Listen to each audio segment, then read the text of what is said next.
Hello guys, তোমরা সবাই কেমন আছো? আজকে হচ্ছে রথযাত্রা, সুতরাং রথযাত্রার প্রীতি ও শুভেচ্ছা সবাইকে রইলো। আর কারা কারা রথ দেখতে গেছো আর কারা কারা রথ দেখতে যাওনি সেটাও জানিও। আর কার কার পাঁপড় ভাজা জিলিপি ভাল লাগে। আর আমি এসেছি এই যে আমাদের এখানে রথ, এটা হচ্ছে ব্যারাকপুরের ষষ্ঠীতলায় বসে, বিটি রোডের আর কি পাশে। তো এখানে না দুদিন মেলা হয়, একদিন হচ্ছে প্রথম রথ আর একটা হচ্ছে দ্বিতীয় উল্টো রথে। তো বাকি দিনগুলো হয় না। তো আমি এখন যাচ্ছি মেলার দিকে আর দেখি মন্দিরের দিকে যাই। এটা হচ্ছে এই মন্দিরের রাস্তাটা, যাই দুধারে দেখতেই পাচ্ছ সব বসেছে।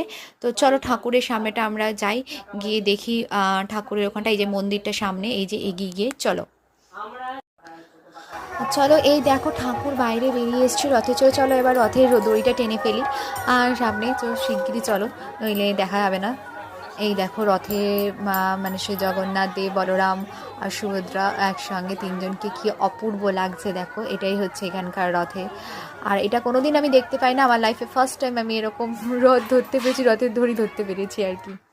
ঋতু ধরে নিয়েছি। এবার এই মন্দিরটার ভেতরে মায়ের মন্দির আছে, চলো মায়ের মূর্তিটা তোমাদের দেখাই। এই যে মায়ের মূর্তি, আর পাশে থাকে জগন্নাথ দেব। তো ঘোরা হয়ে গেলে জগন্নাথ দেব এইখানে এসেই এখানে রাখা হবে।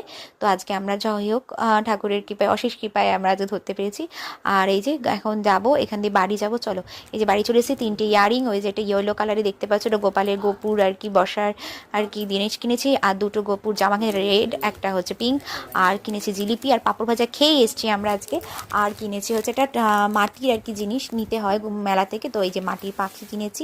এটা আমাদের বাড়িতে একটা ছিল কিন্তু ভেঙে যাওয়াতে আবার নতুন করে কিনলাম। সো দেখা হচ্ছে পরের ভিডিওতে। টাটা, কেমন হলো জানিও। বাই, দেখা হচ্ছে নেক্সট ভিডিওতে।